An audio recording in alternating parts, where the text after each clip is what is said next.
Reserve. The root of all our evil, it begins with the Federal Reserve.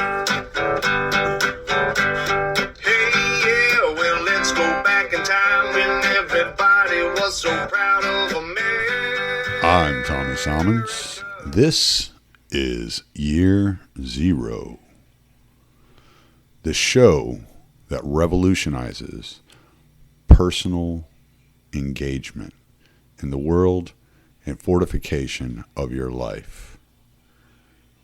Let's get to it. We're brought to you by Fox & Sons, foxandsons.com, the best place to get your BBC. I never start my day with anything less than BBC in my mouth, and I suggest if you like BBC, you go to foxandsons.com, get that big bold coffee, and put it in your mouth. foxandsons.com, promo code 0 at checkout for 18% off on any order $25 or more. That's foxandsons.com for that BBC big bold coffee. Put it in your mouth, baby. And the Mark Claire Show. If you enjoyed Mark Claire with Lions of Liberty, you're going to really dig the Mark Claire Show. Mark Claire has gone beyond the realm of politics to dig into the esoteric meaning of life in all sorts of different avenues, whether it be entrepreneurship, ghosts, goblins, Bigfoot, demonic entities, religion. Mark Claire is diving into all of it, and he's not afraid to tackle any task. So go check out the Mark Claire Show. Thank you, as always, Tom Burton, for the music. And you can find this show and many more at the libertarianinstitute.org. That's the libertarianinstitute.org. That's where you'll find me, Patrick McFarlane, Scott Horton, Keith Knight, Will Porter, Kyle Anzalone, and a host of other writers like Kim Robinson. Go to libertarianinstitute.org and keep track of everything that we are doing for you. Record on the computer. And we are back with Mr. Thomas77. What's going on, man? I'm doing well, thank you. I'm glad to be back home. I had a great vacation with the Virginia Beach fellows, but, you know, it's always nice. Traveling's exhausting, man, so it's nice to be back home. But I'm well. Yeah. Well, it's always nice to get a little vacation, so. Yeah, I'm just getting ready for Christmas, which will be nice. Yeah, I'm going to see my kids on the 30th. Oh, that's great. Yeah, so that's going to be fun. I'm looking forward to that. I always love seeing them. But yeah, that's what it's all about. All right. Well, I hit you up kind of last minute because I had this idea in my head that I've just been kind of kicking around since I recorded with Pete a couple of weeks ago.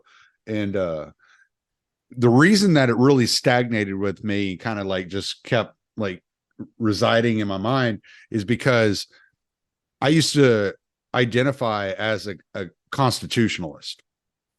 And the deeper I got into conservative circles and understanding what conservatism was, the more I found that they were less reliant on the Constitution. No matter how much they gave lip service to the Constitution, they were always all of their prescriptions fell back to the FDR days. And it's like, okay, what are you trying to conserve here? Where are we going? Like, what are we talking about?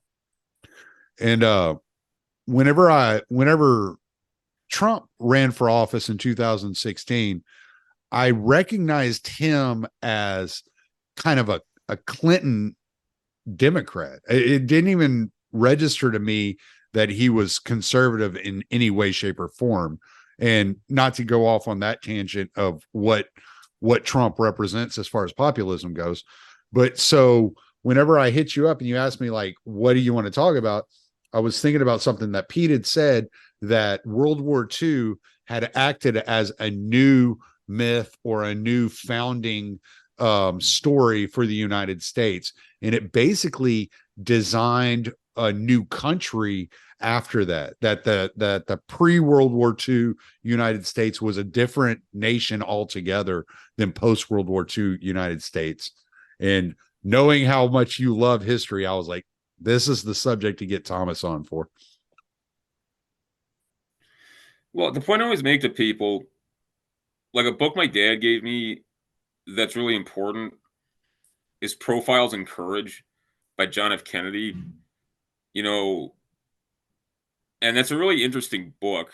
And what's significant about it to people like us, he writes this kind of homage that really, it reads like a funeral eulogy. Like, I'm not using hyperbole, to Robert Taft. Talking about Taft was a brave guy, and we're not going to malign him. He was kind of the lone voice, like sticking up for the Nuremberg defendant and saying this is wrong. This is victor's justice. It's not premised on any kind of due process in the context of the American way. You know, we're basically just moralizing to rationalize, you know, what amounts to our own brutality and our own power activity. Now it's like, why would Kennedy? I mean, Kennedy wasn't a liberal in like the contemporary sense, but he was very much a liberal, you know, like in the kind of antiquated sense. Like, why would Kennedy be talking about Robert Taft, like, you know, the America First right winger? Well, it's because he was basically saying this is done with. This is illegal now. It's inconceivable that a politician would run on this platform because we know that's the wrong way. You know, this is immoral. This is wrong. It's not feasible. There's a new order where we don't think this way anymore. But Taft was the best of these people who represented this, and we're going to be equitable in our victory and say goodbye to Robert Taft, but remember what he represented in the record. It's almost kind of like the conciliatory posture that Wilson towards, you know, lost cause Confederate types. You know, this is part of the agreement. We're not going to hate the old right. We're going to try and bring them into the new system some way. But they need to understand that their way is done. It's no longer something we're going to tolerate. And that's when it became, that's when the true right wing ceased to exist in the United States. Okay. And who, after World War II, who was the Republican president? It was Eisenhower. I was basically apolitical. Like, the guy was a military genius, however you feel about him, whether you think he's like a great guy or not. But he was basically the reason why he had such a strong mandate that was basically wasn't duplicated until Reagan. Although Reagan didn't have the mandate Eisenhower did, but he was obviously trying to approximate it. But, you know, Eisenhower doesn't really count. So subsequently, what the Republicans do, they drafted Goldwater, who was like this weird, he's like this half Episcopalian, half Jewish guy. He gives stump speeches about how we need to abolish the IRS. He's got these weird ideas that don't really resonate with anybody but college professors. Like, it didn't really make any sense. You know, it's like, it's because the right didn't, it's like, what can we be now? Like, how can the official opposition configure itself in ways that are morally acceptable, like in the wake of this new kind of anti-fascist regime? That's why the deep state went utterly berserk, like with the emergence of Nixon. You know, to your point about Trump before it went live, like, Nixon wasn't right wing. I mean, he was a severe guy. He certainly wasn't, you know, like some. He certainly wasn't somebody. Certainly wasn't soft on war and peace issues. He was like a hard man. But, you know, other than being opposed to forced busing, like, he was basically moderate on race. You know, he was big on détente. You know, he founded the EPA. You know, so why did the deep state go utterly berserk about him? It's because to them he represented this kind of increasingly dispossessed, you know, white majority that was angry and was not happy with the way things were going. It didn't matter that Nixon wasn't some right winger or some Wallace type. What mattered was it was the constituency who identified with them that the deep state hated and like hates today, and that's the way you got to understand, you know, Nixon and Trump. I mean, like, Trump couldn't. Trump's nothing like Nixon. Nixon was a great man, and Trump's a game show host. But the point is, like, they represent the same constituency, and that constituency is viewed as this potentially fascistic tendency. I mean, which doesn't make any sense because, like, even some like racialized like right wing movement in America wouldn't look like something from the 20th century, and it certainly wouldn't look like some kind of like European fascist movement. Like, that's literally retarded.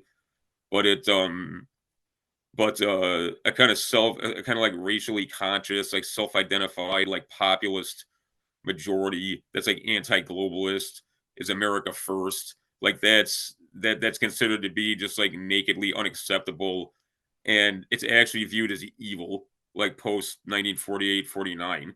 That's because what the intrinsic to the whole reason for the whole reason for the Nuremberg war crimes trials, it it was it wasn't just political theater or something, and it wasn't just to intimidate um to intimidate vestigial sympathizers with the Third Reich and the Bundesrepublic.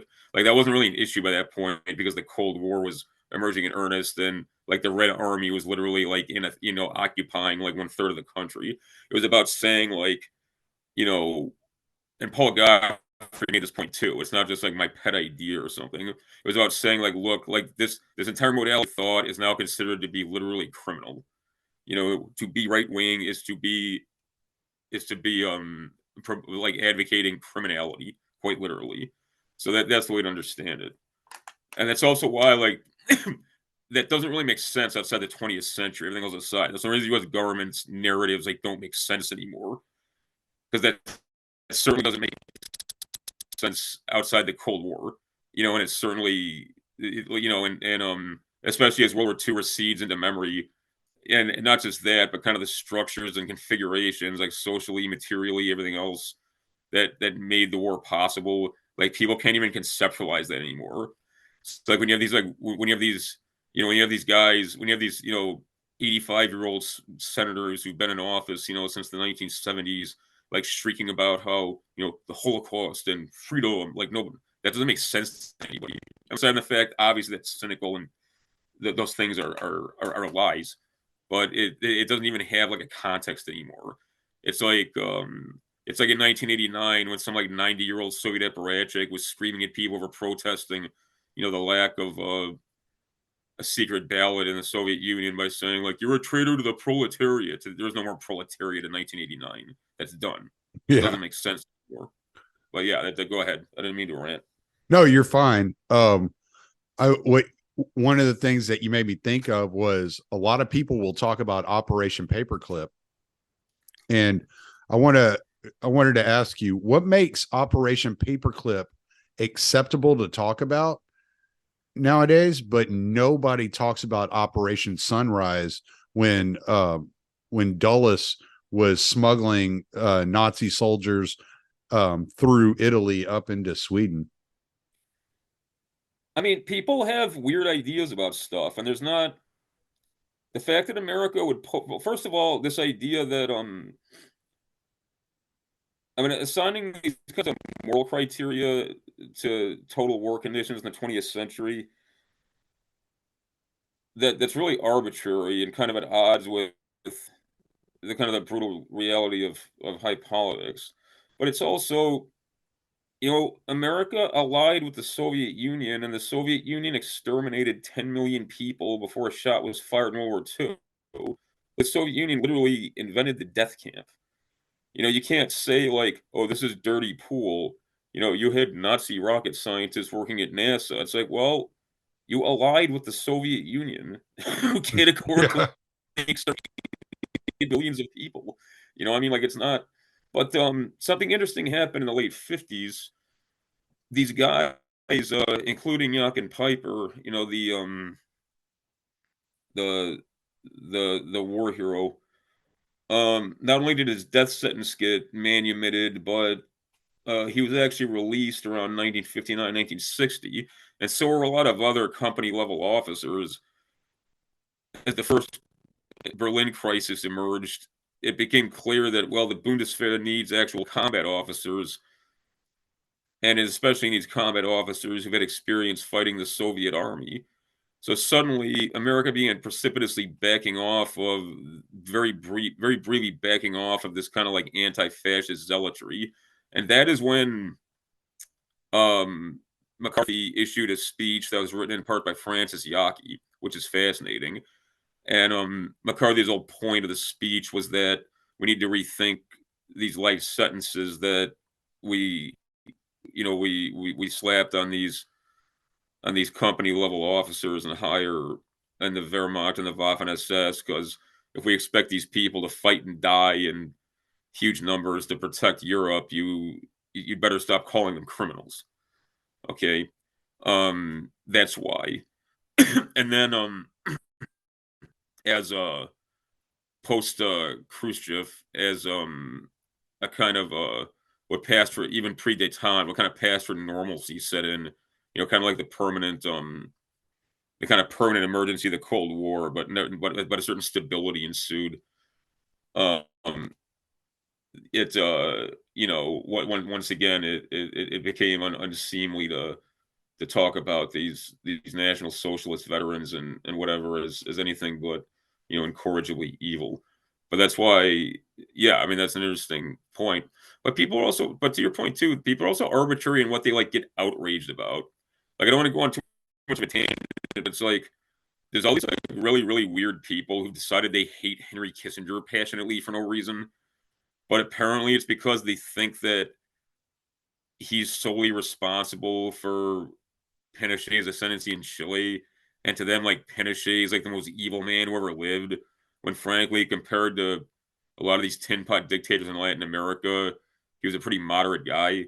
And as soon as the Cold War ended, he immediately abdicated. But to them, like he's this like Darth Vader figure. It's like the same kind of deal. Like Operation Paperclip is some like scary conspiracy to them, but any other instance of OSS or CIA or Army intelligence aiding and abetting or collaborating with National Socialist veterans, they don't care about that. It's just like Operation Paperclip is just this like X-Files like evil thing.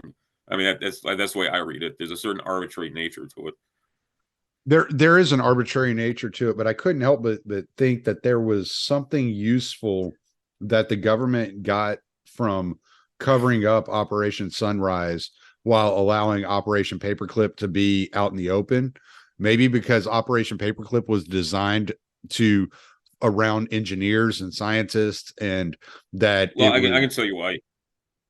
They're trying to intimidate the Soviets, and like they were saying, look, our guys that we have, we can shove a missile up Moscow's ass with circular error probable of like 5 kilometers. You can't do that.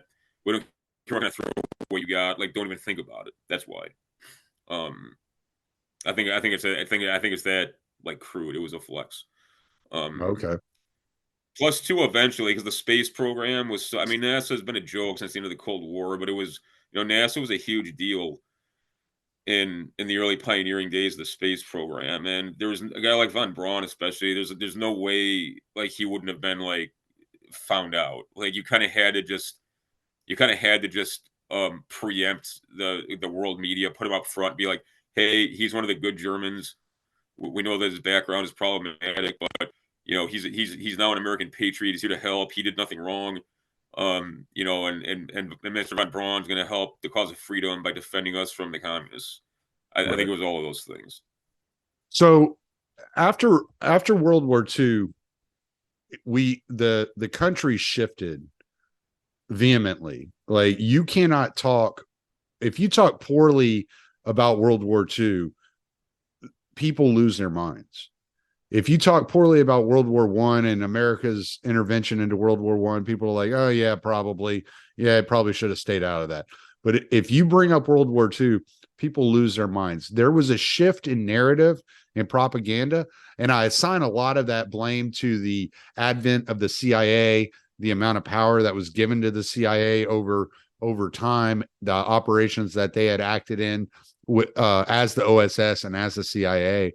But what was the policy change? What was it that was happening behind the scenes that stole the soul of the pre-World War II America? Well, something I put to people, especially when we talk about Vietnam, we're not only were journalists embedded, with like the Army and Marine Corps infantry, like in the field, basically like without restriction. They could film pretty much whatever they wanted. But also, after Tet, you had Cronkite going on TV and editorializing and pontificating that this war is unwinnable. Okay, Now juxtapose that with World War II. The first thing Roosevelt did was he created the Office of War Information.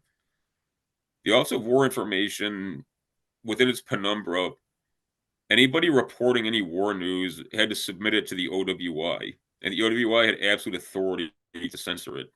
Had anybody, let alone, I mean, Walter Winchell, the news guy, he was pro-Roosevelt, but he was a guy who was probably on the level of Cronkite at that time. If after Kasserine Pass, which was the first time the Americans met the Wehrmacht in combat, and they got slaughtered, that's one of the reasons Patton got the command in North Africa, because something had to be done. Right. If Walter Winchell had said, Mr. Roosevelt is lying to you, this war is unwinnable, he quite literally would have been arrested. Whatever outfit he was working for, I think it was NBC, would have been shut down. Okay? That would not have been tolerated. Okay? There was a total control of the narrative. And then, with the advent of television, I remember as a little kid, and they'd show this stuff during prime time, okay? And I mean, you remember, because you're my age, they'd never show stuff like this of any other subject.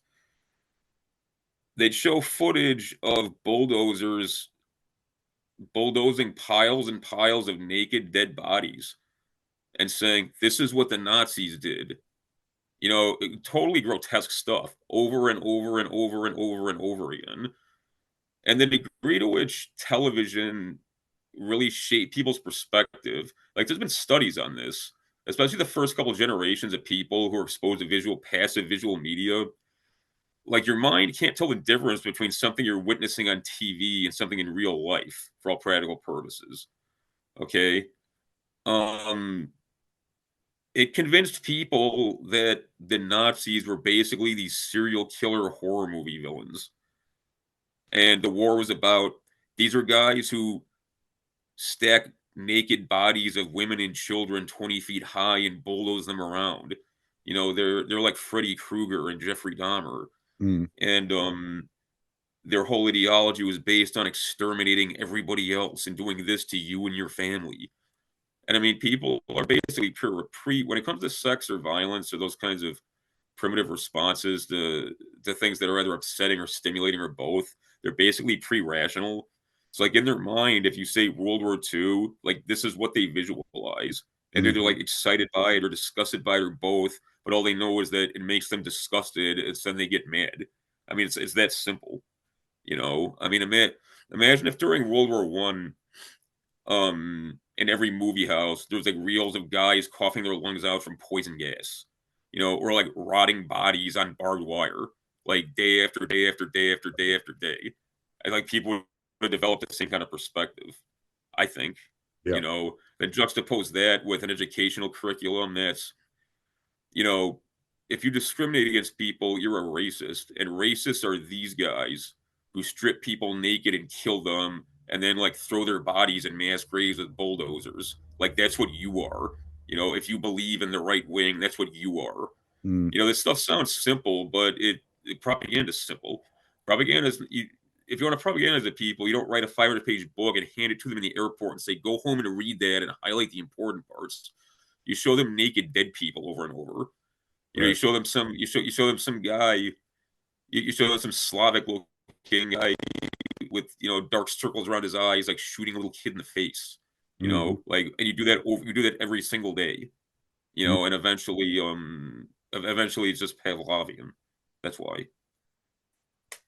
Yeah, it seemed like this is something that I mentioned prior to getting on, so I want to kind of touch on this, but it seems like the devastation of World War II, the amount of people that were dying in World War II was on a scale that had never been seen around the world. Even World War I couldn't even keep up. And I would probably lean into the idea that World War I was probably more brutal because of the technologies that were around at that time, probably just led to a more brutal type of war.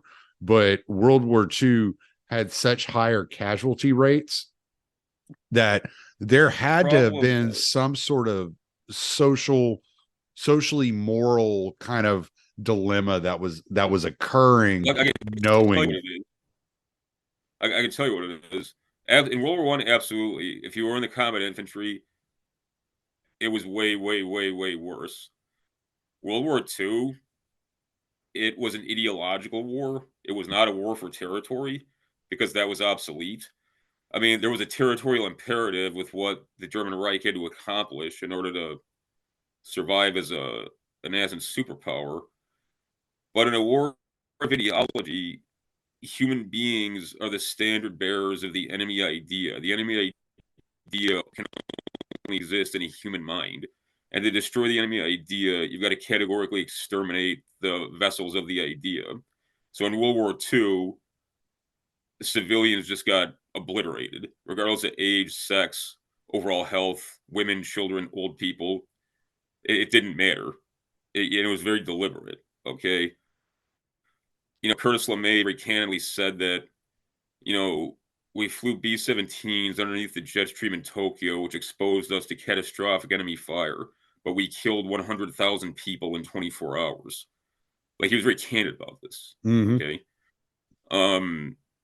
World War II is about the categorical annihilation of entire enemy populations until the tipping point was reached that there was either no longer left anybody capable of acting as a vessel of the enemy idea, or attrition was so catastrophic that people had no choice but to lay down prostrate and just allow themselves to be conquered because the devastation was such that they could no longer muster the will or the material resources to fight. That's why.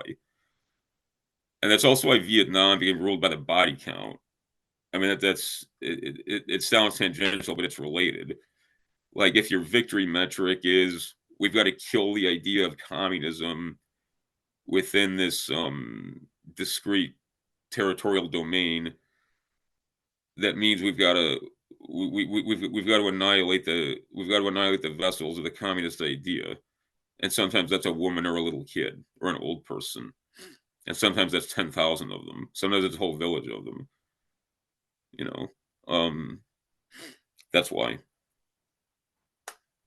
How much of a what do you think FDR's motivation was for joining World War II? Because I look at what's commonly known now as the business plot, but at the time was labeled as a fascist coup attempt that was then I can't remember the colonel's name that exposed that to the United States, but Prescott Bush was involved in this and was wanting to overthrow FDR in the early 30s. How much of that residual kind of lingered in his mind when entering into World War II? Because you had so many of these corporations at that time actually did a lot of business in Germany, backed the fascist regime, including IBM, and Ford Motors. You had these guys, these big corporations that were involved with the Nazi party. I mean, I think that's overstated. Like a friend of mine earlier today about this. Adolf Hitler was a best-selling author by the time of the National Socialist ascendancy. So by today's standards, he was a millionaire from selling his book. Mm. And those huge rallies at Nuremberg and at Munich and other places, those weren't free. Everybody paid to get into those rallies, and they held them all the time. There were a lot of large business firms that continued to do business with Germany, but I mean the Third Reich was the government of Germany. And if you're the president of IBM, it's not your job to say to the shareholders, I don't like that government, so we're not going to sell IBM machines there anymore. Or Right. We're not going to buy semiconductors from Germany because I think they're bad. That's off the table. But the FDR was a lot more revolutionary in his sensibilities than people think. Because people think he was first of all, FDR was not some country club wasp. He was old money, absolutely. He was very wealthy, going back generations. His family was, but he was a very strange person, and he was also a Dutchman. He didn't have this kind of he didn't have the sensibility that people think of as some Massachusetts wasp or something. Okay, and there were literally hundreds of Soviet agents insinuated into his regime. This wasn't, and I mean, FDR was not a stupid man. Okay, this wasn't like some accident or just he had no idea. Mm. Obviously, and many people at that time, like Burnham made this point, because he was in college in the 30s. People just thought the lesson that they took from World War One and then later from the global economic collapse was the free market doesn't work. Technology's complicated economic affairs to the point that we can't just leave these things to laissez-faire. The only way anything can work is with a basically planned society and with massive state intervention. The old order's dead. From now on, there's going to be some kind of socialism that rules the planet. Okay. So guys like FDR, they looked at the Soviet Union and said, well, as the Germans would call it, our mention material is better than theirs. We've got a lot smarter, more able people. We've got a lot more resources. We've got a lot more technology at our disposal. Like, we're basically going to create the Soviet Union here because that's the future. And the obstacle to that are these retrograde fascists, like these crazy Europeans who still believe in things like religion and still believe in, the old ways and, still believe in like racial purity. So that's got to go. We've just got to exterminate them, and then we can build this kind of global utopia where there's no more ethnic identity. Nobody believes in God anymore. There aren't any more state boundaries or anything like that. We can basically just kind of like reconfigure social conditions, and we can through a combination of kind of negative eugenics and incentivization, perverse incentivization, basically kind of just like remove identitarian conceits from people and just create this kind of like single planetary regime. And yeah, the Soviet Union's got problems, but they're on the other side of the world anyway, and so they're going to be subordinate to us. So that doesn't matter. That was basically his notion. Okay, and I think it's pretty clear from what he said to his intimates, and I mean, and just the way like he, proceeded with the war, and his effort to insinuate America into the war. I don't think that's arguable. And if this seems like some crazy conspiracy theory, people don't understand the way people thought then. Like, literally everybody thought, except for people, except for radicals and partisans, almost all of whom are in Europe. There's no more religion. Nobody believes in that anymore. That the planned society is the future. Like there's no room for anything else. This is just the way things are. There's going to be a socialistic order. There's going to be one government over the entire planet. Maybe maybe devolve a little bit so that people have some kind of direct representation, locally. But beyond that, what you know of as representative government's over with. That's all over. What you know of as like free market economics, that's over with. That's literally the way everybody thought. Like, even guys not only on the right basically thought that way. The exception was some of these guys like Taft, and but there really weren't any supply siders. Like even Schumpeter, who said, he looked at the Depression as a cash drought. So he's like, well, a country like Britain or America that still has a strong currency, should introduce something like $1 billion, just like flood Europe with like $1 billion or pounds sterling to try and like help it recover, as a one-time sort of like radical shock therapy. And this was like a supply, what passed for a supply side or saying this. Like, I like Schumpeter. I think he was a great economist. But the point is, like, there were no true like capitalists anymore. There were no true like free marketeers. And that's the way everybody thought. And this changed, in the 1970s and 80s, which is one of the things that really brought down communism. But that's another story. But yeah, go ahead. Well, in this idea of this global order, which we kind of still we have lingering effects of today, we will hear the terms thrown out about the liberal, order or whatever. They still talk about this to this day. This was the idea behind the League of Nations, which ultimately failed, but led to the United Nations being created. Am I correct about that? Yeah. No, yeah. And if you look at the United Nations, the way it's structured, the UN Security Council is the higher house. The General Assembly is the lower house. There's supposed to be a rotating executive. Like the UN became this kind of Cold War arbitration forum, but that's not what it was supposed to be. Like it wasn't supposed to be this forum where the United States and the Soviet Union, like, hash it out and yell at each other until cooler heads prevail and there's no war. It was supposed to be exactly what you said, just like this world government. Mm.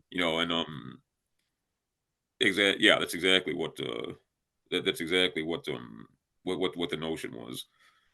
And I mean, and that's what's perverse about it. It's like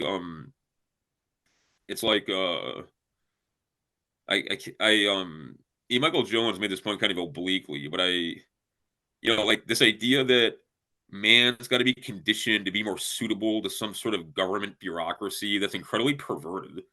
Like the government's not.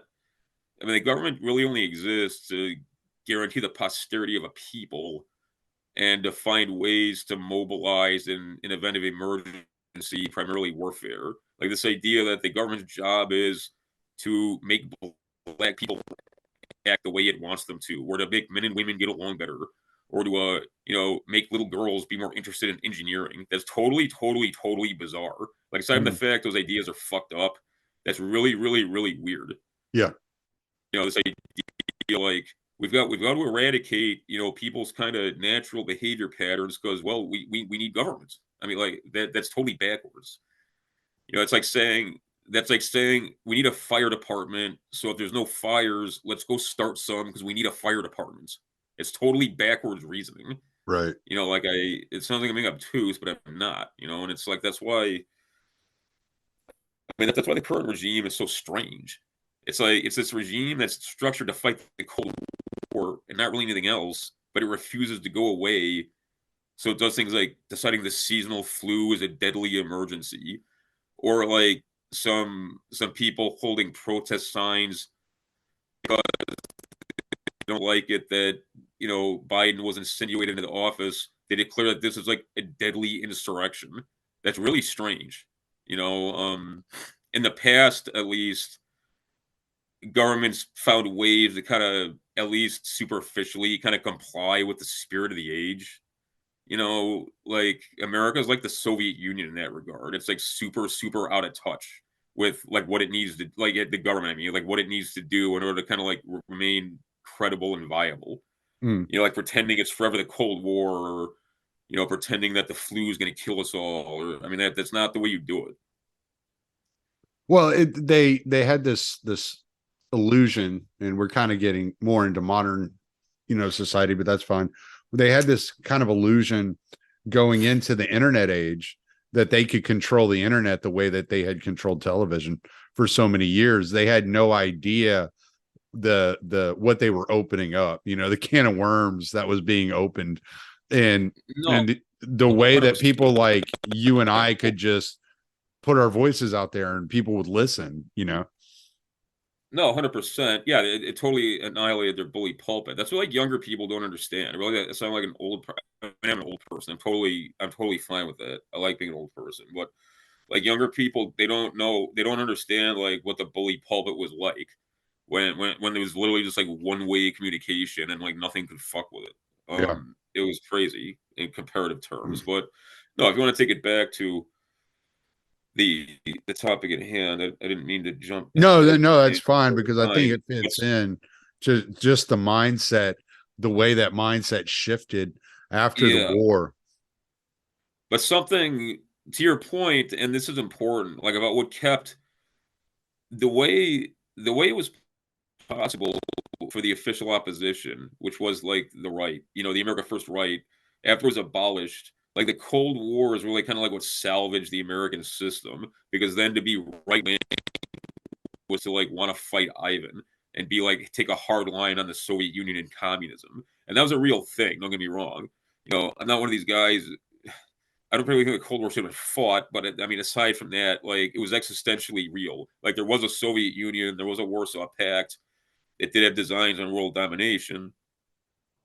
It was incredibly powerful in terms of its ability to project a hard military power. That wasn't like fake or some kind of legerdemain. It was a very real thing. So basically from 1948 until 1990, like to be right wing in America was, I believe in fighting the Cold War to win it and aggressively challenging communism, like in all its iterations, like everywhere on this planet. And that's why now, like, see, the problem with DeSantis isn't just that he's like not an appealing guy and he comes off as kind of like mean spirited and he's like not handsome or charismatic. It's that there's no platform. Like he's and that's why he does this bizarre stuff, like talking about how like you should be afraid of the People's Republic of China because like, he doesn't without the Cold War. It's weird the Republican Party continues to exist. Mm. It was the committee to elect Mr. Lincoln president. That was like it's how it originated. Then it was the Party of America First. Then it was the Party of Cold War hawks. Like not now what is it? Like the party of guys who just like complain about stuff or who like shake their fist about transsexuals. Like I don't like it has no reason to exist. Right. Yeah, but that's what that is. And that's why Trump that's why the Trump phenomenon is not mysterious. I mean the fact that the deep state is like total the fact that the deep state thinks like Trump is this like evil sorcerer and they're utterly befuddled by him like is I mean it says a lot about them. Like it you know the if basically if a Democrat who was like a white guy or at least some like well-spoken Hispanic, if he just like went around saying he wanted to like lower people's taxes and he wanted people to pay less in rent and he wanted to like fight the Sinaloa cartel and like defend the border, like the guy'd like win by a landslide. That's like all the Democrats would have to do, but they're like incapable of doing that. Like somehow. But yeah, but there is what's going to become the right wing, and it's already happening. I mean, I'm talking about people who are actually like engaged, not like stupid people who like are into stupid things. That probably sounds infantile, but like I can't think of a way to characterize it. But like to be right wing is increasingly going to be like somebody who like pursues like nullification. Like I'm not going to fuck with regime stuff. I'm not going to send my kids like some fucked up public school. I'm gonna do my own thing and insinuate myself into highly scaled institutions of anomaly private nature or a public nature as little as possible. I'm gonna live in like a mid-sized town or at the most a small city. I mean stuff like that. You're gonna see more and more people doing that, and because the talented tenth, if you want to look at it that way, or the cognitive elite. I don't really think in those terms, but I know a lot of people do, and I mean it is a real phenomenon.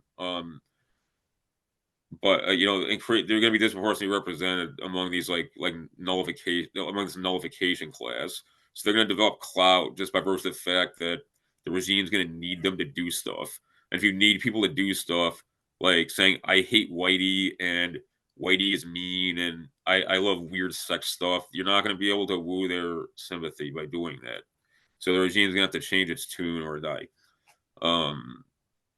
But it's going to die anyway of 1,000 cuts over the next century or two. But that's the short term. So that's why I tell people they should stop worrying so much about stuff.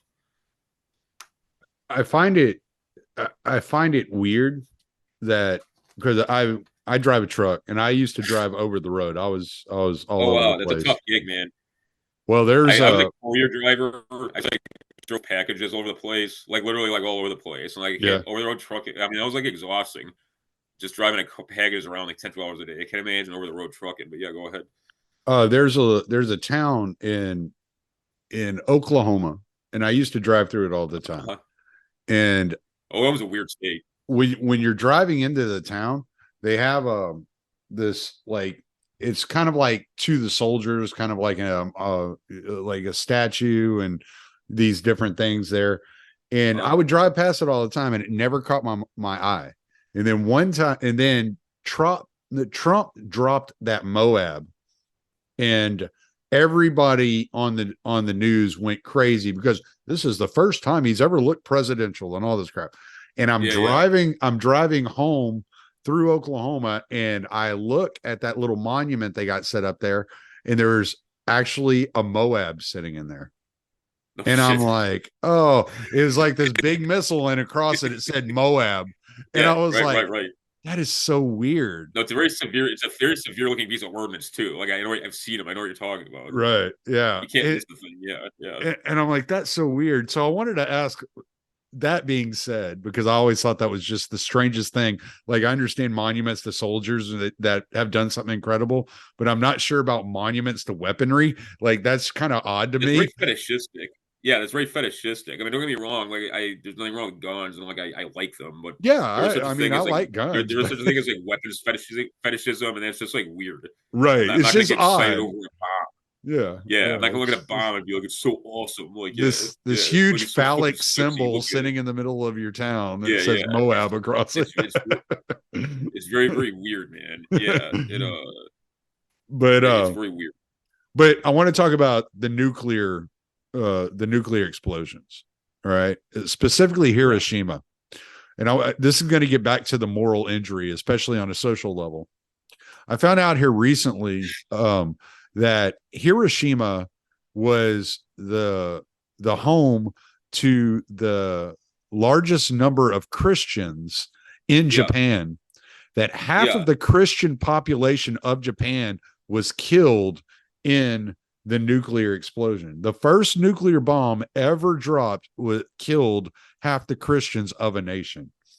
The book by John Hershey, Hiroshima, one of the primary witnesses, one of the primary witnesses the direct testimony relies upon was a white Catholic priest who was there, Mm. and he talks about that. What's also, it's bizarre the way people talk about that is bizarre. Like, first of all, it's a lot easier to get into a war than get out of one. Number one, in like any circumstances, any configuration of combatants. Number two, if you cut off all diplomatic relations, you refuse to communicate with any emissary from the enemy, be him like military, civilian, clerical, or other, and you declare you will not accept any surrender terms other than unconditional surrender, which equates to I will never ever stop attacking you. How exactly can Japan surrender? Like, all wave a white flag in the air? Mm. And secondly, these people's now, mind you, Japan couldn't even feed itself by that point. I mean, let alone mount any kind of offensive activity. People say, well, we had to do that, otherwise we would have had to invade Japan. This idea that you have to invade enemy societies and socially engineer them out of existence is bizarre. Like, nobody thinks that way, other than maybe communists. Well, we still, and still to a degree, we invaded and still to this day occupy Japan because we have a military base there. Oh yeah, no, Japan's an incredibly. Well, I mean, Japan become a pointless society. You know, like it's like a dying civilization because of that. Mm-hmm. And this idea that it's the American way to take a people who mastered high culture and warfare and socially engineer them into a bunch of consumers who make toys and fuel efficient cars. Like, that's not just a sin against good taste. Like, that's not really the way white people should be thinking. You know, it's like, if these people are so dangerous, they just have to be destroyed. Okay, fine. But saying we're going to go around the world and basically cut everybody's balls off and turn them into a compliant child, like, really? Like, Mm-hmm. that's cool to you? Like, that's a good way of doing things. I don't want to live in I don't want to live in a giant nursing home, or like a giant kindergarten, or like a giant hospital where everybody's had their balls cut off. I Right. don't think that sounds like an edifying place to live, you know. And this idea that you know, like the thing, even Mearsheimer, he stipulates that Japan was truly the only combatant country in World War II that had no choice but to fight, because otherwise they just would have eradicated. Okay, by some constellation of the Soviets Mm-hmm. and the Americas and the Americans. That should be inarguable. Um, And the Japanese said at the Tokyo trials, one of the higher profile defendants, he said, "We didn't want anything to do with the outside world. You know, you insisted we open up to you, literally at the point of a gun. And we realized the only way to survive would be to compete on equal footing as a superpower. And then we tried to do that. You attacked us with nuclear weapons, you know, on grounds it had to be done. I mean, there's something intrinsically wrong with that. Mm. And this idea that, oh, the Japanese are just crazy. I mean, that's quite literally the stupidest explanation I've ever heard for anything.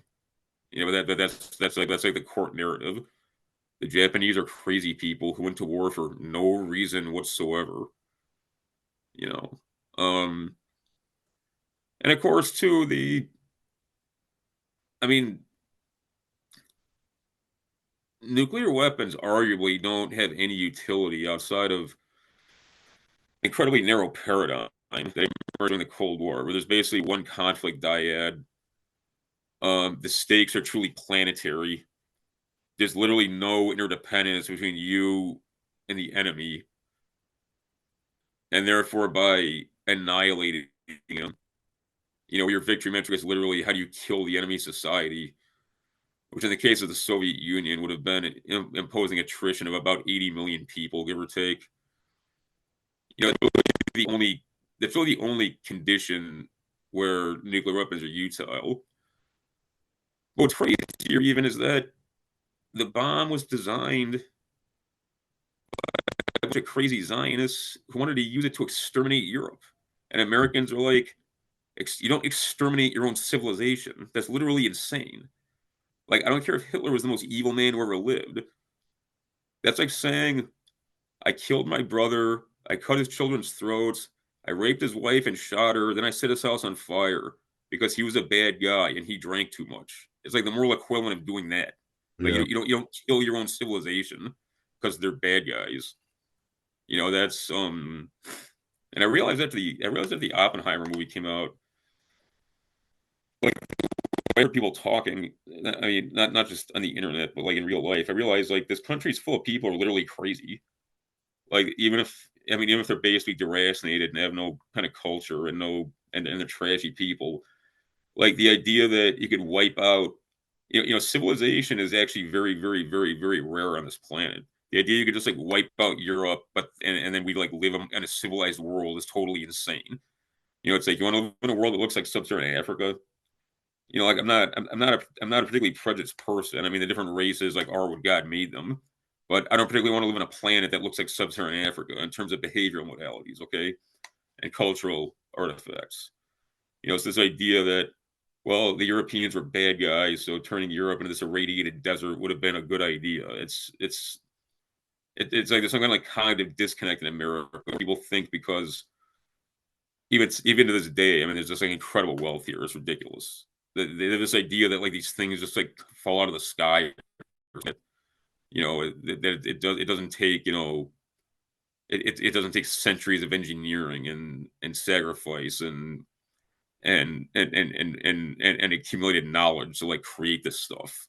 It's literally insane. It's like trying to negotiate with or trying to explain something to like developing disabled children or something. I realize that was a rant. I feel passionately about this, so I'm sorry if that was a bit. No, that's perfect, because I think it's one of the most disturbing things I've ever heard. And I don't think people think about it from the moral perspective when they're looking at what was said. That we had to drop the nuclear bombs not only to defeat Japan, but to show the Soviet Union that if they continued their expansionism, what could happen to them. And that's what actually started the Cold War, right? And it got me kind of thinking about how World War II devastated the economies of Europe altogether. And the only world powers that were really in, that's what raised the United States up to a world power, right? And put them in a position for this American hegemony that we see today. And the real like the real fight has always been between the progressive, which I describe progressivism as the line that separates fascism from communism, and the communists, the progressive and the communists, fighting for totalitarian domination over the planet. Well, it's the well, yeah, that was always, it's really fascinating. This really great book called Hitler versus Roosevelt. It's hard to find. It's out of print. I found it at this like I I got found the it this really audio book. I haven't listened yet. oh no way. Like Yeah. it's hard. I found a hard copy. There was this lady I knew out in Baltimore. Like she and I used to raid like used bookstores. And there's for some reason there's like a whole lot of them in Baltimore. It's a highly like literate city. It's like this like totally like blighted hood place. But I found a hard copy of it there, and it makes the point. Hitler viewed Stalin almost as I mean Hitler the Hegelian viewed Stalin as like a force of nature. It's like yes, Stalin's like there was like a Manichaean quality to it, but Hitler viewed Roosevelt as like his mortal enemy. And Hitler would directly respond to Roosevelt's speeches, like in his own radio addresses and stuff. And at the end of the day, Hitler's take was always like, "Why exactly are you attacking us?" It's like obviously there's like basic differences between us culturally, but you're essentially going to have the communists inherit the earth. Like, what are you going to do then? Mm. If you think Europe's not protecting you, if you think Europe's not a bulwark against essentially the rest of this planet, you're wrong. You know what I mean? And he was right. I mean, it's well, I mean, the moral narrative falls apart. It's again, it's like it's not America. America didn't ally with 21st century Sweden against the Third Reich. It allied with a regime that killed 10 million people before a shot was fired in the war, and an ideology that in 100 years killed 100 million human beings. Yeah. That's you can't even contemplate 100 million dead people. That's the death toll of Marxist Leninism. It's like it's staggering. I can't even picture that in my mind. Like what 100 million dead people looks like. Okay, I mean that's what America allied with. You Right. don't get to say like because Nazis are bad. Maybe they are, but maybe they're not. But maybe they are. But literally everybody who ever came before is dwarfed by the human destruction wrought by communism. It is staggering beyond all comprehension. Like it literally can't be contemplated. So you don't get to pull the morality card of starving. Evil. They were starving full countries so that they could feed their military, so they could expand further. Or just because the whole Stalin's whole notion of the nationalities problem, like, oh, these people can't really be assimilated, so we're just going to exterminate them. Mm. I don't. They're politically unreliable, so let's just get rid of them. It doesn't matter. I mean, that's who we allied with. You don't get to pull the morality card when that's your ally. You don't.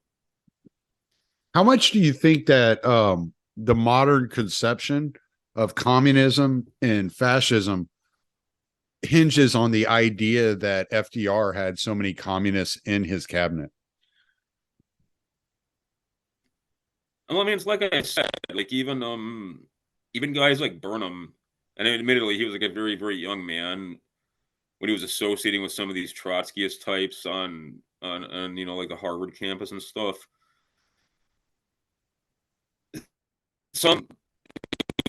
The foregone conclusion in people's minds that state socialism was the future.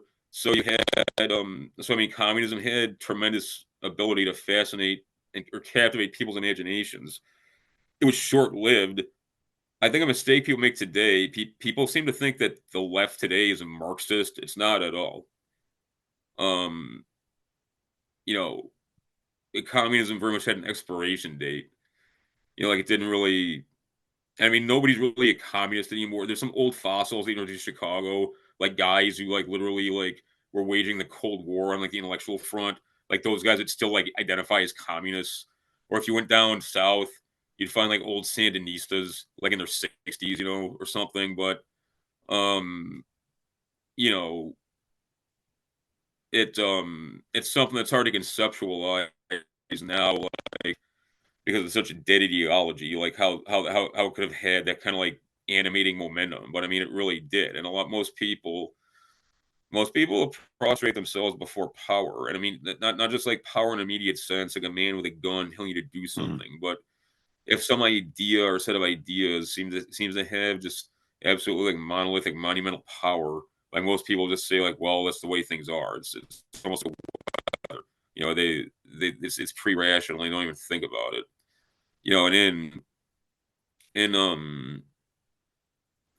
uh in the case of FDR, you know, like I said, I don't think that was the case with him. I think he actually believed in these things. You know, I mean, Mm. he was too smart and sophisticated to not to, and you know, every move he made was highly calculated. You know, I mean, there's a reason why like America is the only state that really came out on top in material terms. I mean, like obviously not in like moral or cultural ones or whatever. You know, of the war. I mean, that wasn't accidental, and it wasn't because like FDR was like the luckiest man around. You know, he knew exactly what he was doing. And with the boundary rationality of what he wanted to accomplish, he basically made all the right moves. You know, but the I don't think that could happen again. I don't even people who claim these days like, oh, I don't believe in God. I'm an atheist. They don't really mean that. Like everybody believes in God these days. That's why these people are so afraid all the time. Okay. Most people are literally God fearing and but they don't know how to like reconcile that, you know, and they don't have proper religious instructions. It's just like scared all the time. Like if you're truly an atheist, so you don't worry about shit. Like you're gonna die at some point, but well, I mean, why worry about that? There's nothing you can do about that, you Right. know. It would lead you to But in the early nihilism. 20th century, like people actually didn't believe in God. You know, they didn't. Um, things were totally different. Like it's fascinating just to read the dialogues between people in like the 30s and the 40s, or if you read, you know, or if you read like about the early National Socialist Party, like the kinds of stuff they were like bandying back and forth. I mean, these were like hard guys who came of age, you know, like in combat, you know, in World War I and stuff. You know, but they were also highly literate. Like this idea that like, oh, fascists are anti-intellectual. That's kind of like a newfangled code. Like traditionally, the cliche is fascists are weirdos who like who don't work and spend all day like beating people up and reading books and like talking about crazy theories of art and stuff. Like they're the cliche is that they're crazy like middle class artsy people. Not that like they're guys who don't read books. But you know, even that's why I mean Hitler made the point to always cite Providence. Part of that was I mean, part of you could translate that in a somewhat secularist way or an overtly religious way. And people want to propose Hitler as like this big atheist would say like, oh, he's just being, you know, he's just invoking Hegelian language. That's not the case. But he was careful not to come off as being too religious, and that was very calculated because generally like that wouldn't wash. But also Germany, especially in the National Socialist heartland, which was kind of like the Protestant North, um, you know, he like overt atheism would have made people mad. But even with like a self-identified like a hard right movement, it's like, look, we don't want to get like too much into religious stuff because that's not really the way things are anymore. Just Mm. admit you believe in God and like leave it at that, but don't talk about it beyond that. You know, and Yeah, like before Senate, that's never been the case. you did a really good podcast with a friend of the show, Mark Clare, on occultism. He's a good dude. Yeah, yeah, yeah. Yeah. I was really happy he reached out. And yeah, that's a topic that people really misunderstand. But that's also what, yeah, in the early 20th, the Great Gatsby riffs on that. People believed in all this weird Mm. bullshit like Yep. seances and like tarot cards and stuff because that was like what was standing in for like it was like this return to like superstitious bullshit and stuff. You know, and it's like, yeah, there's some of that in Germany, but it was in Germany, it was in France, it was in America. I mean, it's everywhere. It was, oh, those Nazis were crazy occultists. It's like fucking you had you had like society women going to seances and stuff, and like talking to astrologers. Like it wasn't, you know, They just swap that for Hitler incidentally, wokeness like now. yeah. Oh, wokeness is absolutely like an ersatz religion for like simple-minded people. Right. Like that's the point I made. Maybe I'm getting like soft to my old age. Like I obviously some like true anti-fascist goon. Like those people only should be curb stomped. But like a lot of people, especially younger people, it's like they don't know any better. And frankly, a lot of people aren't capable of a lot in terms of their political development.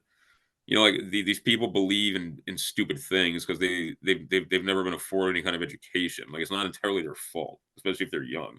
I try to emphasize that and tell people to give some of their brethren slack if they're some 20-year-old girl who has full of like crazy ideas. Like how the hell is she gonna know better, man? I mean, Right. unless she's like truly like a rare kind of person. But Well, yeah, I mean it's I'm not gonna keep you too much longer. I did want to give you a chance to correct one of my thoughts because you mentioned something a while ago, and I wanted you to expand on it if you don't mind. sure. Um, Yeah, go you ahead. said you said Marxism doesn't really exist today. So it was my understanding, and maybe it's evolved. Maybe that's all it is.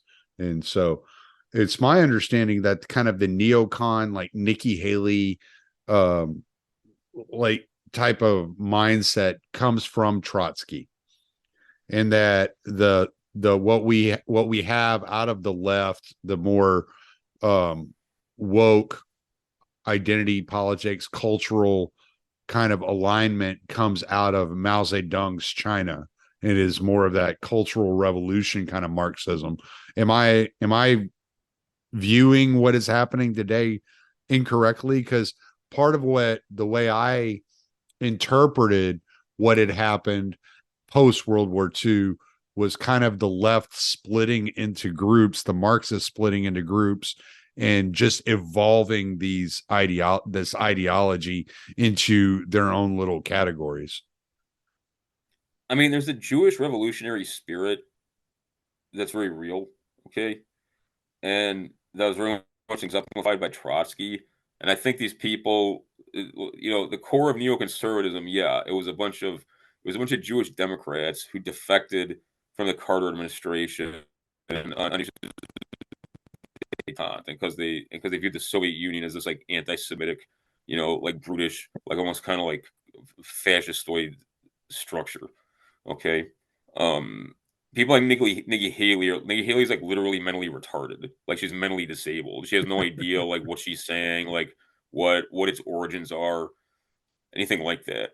So yeah, the globalist idea very much owes the Jewish revolutionary spirit, but actual Marxism, as it existed in a place like the DDR, like woke type people would be viewed as degenerates and counter-revolutionary elements or criminals in a system like that. Mm. Because the individual doesn't matter under Marxism, and anything related to personal fulfillment, like like a sexual nature or of a hedonistic nature, that's considered to be superstructural aspects of the power paradigm between labor and capital. And these people only resort to these things due to alienation from their labor, which is like really man's only kind of proper situation. You know, is being established in the correct labor modality. You know, and culture is basically fake. Okay, so like the communists would say, like if somebody's like America's racist, he'd be like, well, maybe, but that's not really important because that's just the way the capitalists divide the proletariat. So it's not you shouldn't care about being a black person or a white person. Like all you should care about is the ascendancy of the proletariat, and then no one will notice your race anyway because race isn't real. So stop talking about how Black Lives Matter. Or if you're like an self-identified gay person, they'd be like, well, the only reason why you're pursuing these kinds of sexual outlets is because you're being deprived of the benefit of your labor. So you're looking for fulfillment in other ways, and you're getting roped into these kinds of addictive tendencies. Like so, stop identifying as a gay person because that's deviant. Then it's kind of revolutionary. I mean, that's like that'd be like the Marxist Leninist like take on like wokeism, Okay. and So it's like that's why, devils. yeah, yeah. I mean, don't get me wrong, Marxist Leninism is incredibly evil and like it's as brutal as wokeism, but it's very different in terms of its like account of like the human being and like and historical processes. You know, like that's one of the things in '68. You know, the real cleft was when the Brezhnev doctrine was emergent and the Red Army invaded Czechoslovakia to crush the nascent reform movement. And the Stalinist parties, including Gus Hall's CPUSA, said like, yes, we stand with the Soviet Union. Pretty much all the communist parties in Europe are like, no, you know, that's against the democratic mandate, and communism is only as valid as consent substantiates it. And the Marxist Leninist view is no, like the party speaks for the proletariat. We're the vanguard. You don't matter. You know, like the historical process matters, and you're putting yourself and your own kind of hedonistic ambitions ahead of your class and ahead of the advance of history. So you're a counter revolutionary. And that was like the breach between the 68ers, you know, and guys like Foucault and you know, guys like the Sandinistas or like the Bader Meinhof faction who were like hardline, you know, like Warsaw Pact loyalists. Mm. That's the way to understand it. Like that's what I mean. You know, I'm a Hegelian. Like no idea truly ever just like goes away. There's still like echoes of Marxism and offshoots of it that inform people's conceptual horizon. Mm. But this idea that some people postulate that like, no, wokeism is just Marxism in the 21st century. That's not the case at all. At all. I don't Yeah. ignore saying that. I'm saying a lot of people bandy that shit. Right. No. I feel you. And what you reminded me of, this is what I was saying a second ago, was it reminds me of Devils by Dostoevsky. Like, I'm familiar with it. I haven't read it though. I've read the Brothers Karamazov. oh, okay. Well, there's a scene where this poet, he's like this kind of washed up poet, and he's not doing anything, and suddenly the Bolshevik Revolution is starting to kick off. The Bolshevik Revolution is starting to kick off, and they bring out one of his old poems that's like kind of a revolutionary poem. And so he's like, oh, people love me. So he goes traveling to Moscow and tries to get like root up with them. But he's like, right, he's old now, and these guys are all young, and then he's trying to promote himself within, you know, the revolution, and they're like, you don't matter, you know. And so they chase him off, and he gets all depressed, you know, that type of deal. Yeah. So that's what I'm thinking of when you're talking here.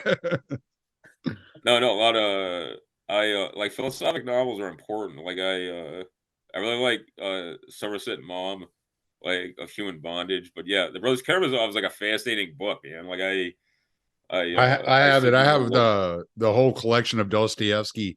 I found it it's a awesome. while back for like $30. I could buy like 8 should books. be more well read like, in literature. Like I know a lady who told me she's like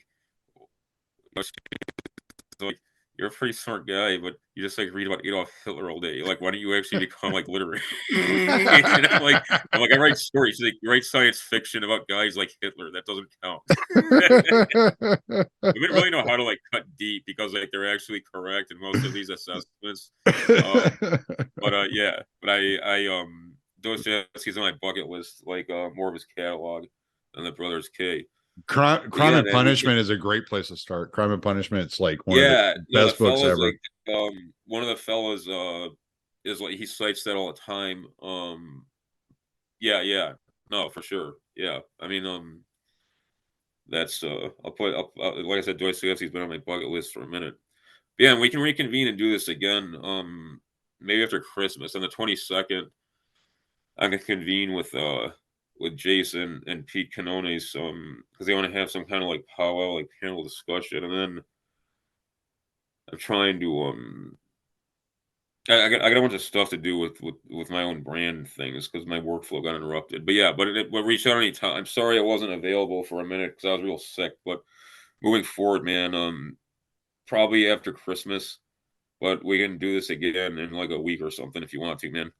Sounds great, man. Do you want to just give like a little like summary of what you think World War II did to reshape America and how that reshaping occurred? Just a little summary just to cover everything so Yeah, everybody's for kind of sure. on the same page. I mean, first and foremost, the true centralization of federal authority. I mean, that was finally facilitated, and the Great Depression was something of a catalyst for that. At least in America, it was literally against the law for banks to conduct business across state lines. There was no integrated banking system. Mm. And if you look at the Great Depression, like Murray Rothbard did, which I think is basically correct. I'm not an economist. My dad is, but I'm not. Okay. Mm. If you look at the Great Depression as a cash drought wrought by a deflationary spiral, a robust banking system that had continental reach was basically essential to prevent this from ever happening again. Okay, so like, I don't want to get in some debate about like whether banking is good or evil or whatever, but the point being, like, that's what facilitated, that's what truly facilitated essentially the Federal Reserve. Okay, the military draft was a way of basically insinuating people into kind of like this national mythology in a lot of ways.